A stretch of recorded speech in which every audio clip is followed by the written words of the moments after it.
당신의 자녀를 상자에 가두어라. 그러면 자녀의 미래가 바뀐다. 한 심리학자가 자기 딸을 상자 안에서 키웠습니다. 네, 잘못 들으신 거 아닙니다. 상자 안에서요. 오늘 이야기는 여기서 시작합니다. 그 사람은 바로 20세기 최고의 심리학자로 뽑히는 B.F. 스키너입니다.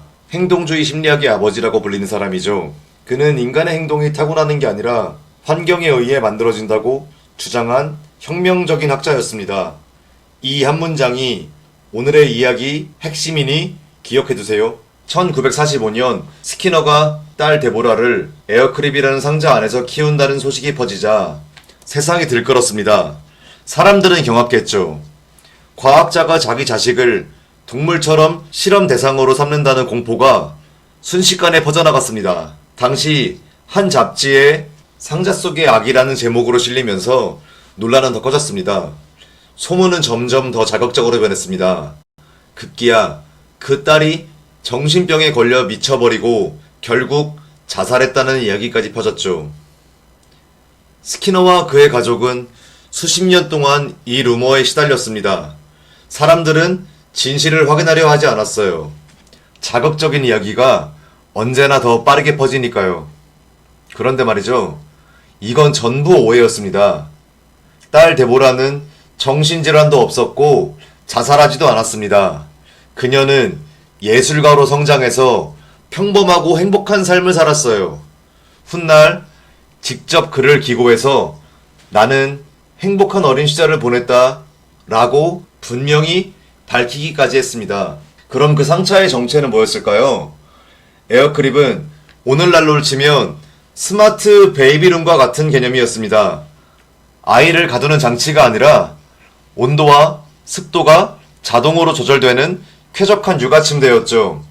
추운 겨울에도 답답한 옷이나 무거운 이불 없이 아기가 편하게 지낼 수 있도록 만든 겁니다. 실험용 상자가 아니라 최적의 환경을 제공하는 도구였던 거예요. 자, 그렇다면 스키너는 대체 무엇을 증명하려 했을까요? 이건 단순한 육아 실험이 아니었습니다. 그 배경에는 인간의 본질에 대한 거대한 질문이 있었습니다. 스키너는 이렇게 말했습니다. 자유의지는 환상이다. 행동은 환경의 산물이다. 우리가 어떤 사람이 되는지는 타고난 의지나 유전자보다 어떤 환경에서 어떤 자극을 받았느냐에 따라 달라진다는 것입니다. 이게 바로 그가 평생을 바쳐 연구한 조작적 조건화의 핵심입니다. 그리고 이 원리는 놀랍게도 우리 아이의 공부에 그대로 적용됩니다. 우리 집에서는 어떻게 환경을 바꿀 수 있을까요? 아이에게 열심히 해라, 의지를 가져라 라고 말하는 대신 행동이 저절로 나오도록 환경 자체를 설계하는 3가지 방법을 알려드리겠습니다. 첫 번째, 시작의 장벽을 낮추는 것입니다. 모든 행동은 시작이 가장 어렵습니다. 우리 뇌는 거대한 목표 앞에서 본능적으로 도망치려 하거든요. 그런데 딱 5분만 앉아있자라는 작은 약속은 이 저항을 무력화시킵니다. 그리고 신기하게도 일단 시작하면 계속하게 됩니다. 반대의 경우를 볼까요? 오늘 수학 3시간에 부모 입장에선 당연한 말 같지만 아이의 뇌에는 거대한 벽으로 다가옵니다. 너무 무겁게 느껴지는 부담감 때문에 결국 시작조차 못하게 되는 거죠. 의지가 약해서가 아니라 목표가 너무 커서입니다. 반면 낮은 장벽은 이렇게 작동합니다. 일단 책상에 5분만 앉자라는 가벼운 제안으로 시작해서 5분 가볍게 공부하고 그게 성공적인 작은 한 걸음이 됩니다. 그리고 이 작은 한 걸음이 더 큰 성취로 자연스럽게 이어지는 겁니다. 시작만 쉬우면 나머지는 따라옵니다. 두 번째, 공부가 시작되는 신호를 만드는 겁니다. 잔소리 없이 그 자리에 앉기만 하면 공부가 시작되도록 설계하는 게 핵심입니다. 환경 자체가 신호가 되면 아이의 뇌는 그 장소에 앉는 순간 자동으로 공부 모드로 전환됩니다. 잘못된 경우부터 볼까요? 책상 위에 휴대폰과 게임기가 놓여 있으면 뇌는 공부보다 더 자극적인 것에 먼저 반응합니다. 끊임없이 울리는 알림이 집중을 깨고 여러 기기가 시야를 어지럽힙니다. 반대로 공부 신호는 이렇습니다. 깔끔한 교재 하나, 연필 하나, 군더더기 없는 환경, 이렇게 정리된 책상에 앉으면 아이의 뇌는 그 순간 자동으로 공부 모드로 들어갑니다. 부모가 공부하라고 말할 필요가 없어요. 환경이 대신 말해주니까요. 세 번째, 장소를 행동에 묶는 겁니다.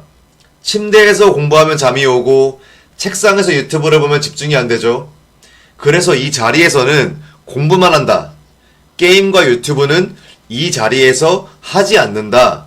매일 같은 시간에 같은 자리에 앉는다. 이렇게 정하는 겁니다. 특정 장소가 특정 행동의 스위치가 되는 거죠. 장소와 행동을 묶는 건 의지력 없이도 행동을 자동화하는 가장 강력한 방법입니다. 스키너가 에어크립에서 보여줬듯이 환경이 곧 행동을 설계합니다. 정리하면 이렇습니다. 아이를 바꾸려 하지 마세요. 환경을 바꾸면 행동은 저절로 따라온다. 의지력은 유한합니다. 오늘 있다가도 내일 사라지죠. 하지만 잘 설계된 환경은 매일 자동으로 작동합니다. 스키너가 100년 전에 증명했고 지금도 수천 개의 연구가 똑같은 결론을 반복해서 확인하고 있습니다.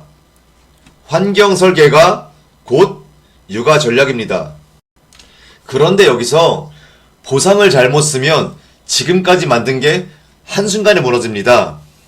칭찬 스티커, 용돈, 게임 시간, 우리는 아이에게 보상을 줄 때 분명 좋은 의도로 시작합니다. 그런데 심리학은 전혀 다른 결과를 예측합니다. 잠깐 정리하고 가겠습니다. 앞에서 우린 아이가 잔소리 없이도 저절로 공부하게 되는 환경을 만들었습니다. 책상도 정리하고 장소도 정하고 시작의 장벽도 낮췄습니다. 그런데 바로 여기서 부모님들이 가장 많이 하는 한 가지 실수가 있습니다. 아마 너무 흔해서 듣는 순간 뜨끔하실 겁니다. 이번 시험 잘 보면 아이폰 사줄게. 어떠세요? 한 번쯤 해보셨거나 들어보신 말 아닌가요? 그런데 바로 이 말 한마디가 애써 만들어둔 공부 의욕을 무너뜨립니다. 왜 그런지 유명한 실험 하나로 설명해드리겠습니다. 1973년 스탠퍼드 대학교의 심리학자 마크 레퍼가 실험을 했습니다. 아이들의 내재적 동기, 그러니까 스스로 우러나는 의욕이 외부 보상에 의해 어떻게 변하는지를 증명한 실험입니다. 방법은 다음과 같습니다. 원래 그림 그리기를 좋아하던 아이들에게 잘 그리면 상을 주겠다고 약속했습니다. 좋아하는 일에 보상까지 걸어줬으니 더 열심히 하겠죠? 상식적으로는요. 그런데 결과는 정반대였습니다. 상을 약속받은 아이들은 나중에 자유시간이 주어지자 그림을 50%나 덜 그렸습니다. 좋아하던 일이 상을 받는 순간 일로 변해버린 겁니다. 이걸 과잉 정당화 효과라고 부릅니다. 원래 좋아서 하던 일에 보상이 끼어들면 뇌가 다시 이렇게 해석해버립니다. 아, 나는 좋아서가 아니라 상 때문에 하는구나. 그래서 상이 사라지는 순간 의욕도 같이 사라집니다. 그리고 더 중요한 사실, 이 부작용은 어른들보다 아이들에게 훨씬 더 크게 나타납니다. 2001년에 대규모 분석 연구에서도 같은 결론이 나왔습니다. 그러니까 보상은 어른보다 아이에게 더 조심해서 써야 하는 겁니다. 그럼 이런 의문이 드실 겁니다. 칭찬도 하지 말라는 건가요? 아닙니다. 칭찬을 하셔야 합니다. 다만 쓰는 방법이 다를 뿐입니다. 지금부터 3가지 원칙을 알려드리겠습니다.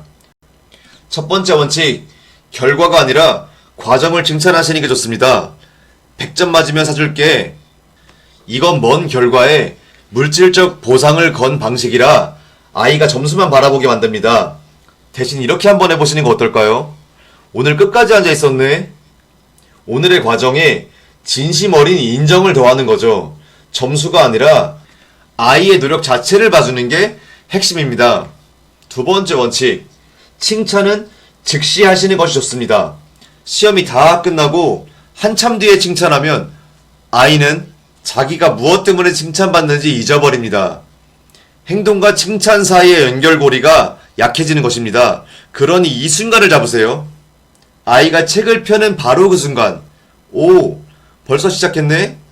이 즉각적인 인정이 습관을 만듭니다. 세 번째 원칙, 미리 약속하지 말고 예상 밖으로 주세요. 가장 해로운 방식이 이겁니다. 뭐뭐 하면 뭐뭐 줄게 라는 조건 거래. 미리 약속한 보상이 아이의 내재적 동기를 가장 강하게 망가뜨립니다. 앞에서 본 래퍼의 실험이 딱 이 경우였죠. 대신 잘했을 때 갑자기 건네는 작은 인정, 예상치 못한 따뜻한 한마디, 이러면 아이는 보상이 아니라 행동 그 자체에서 만족을 느끼게 됩니다. 정리하겠습니다. 환경은 행동을 시작시키고 과정에 대한 칭찬은 그 행동을 키웁니다. 이 두 가지가 함께 작동할 때 비로소 잔소리 없이 스스로 공부하는 아이가 만들어집니다. 스키너가 100년 전에 증명한 이 원리를 오늘부터 우리 집에서 한 가지씩 적용해 보시면 정말 좋을 것 같습니다. 이번 영상은 여기까지입니다. 도움이 되셨다면 구독과 좋아요로 응원해 주시고 다음 영상에서 또 깊이 있는 이야기로 찾아뵙겠습니다. 안녕히 계세요.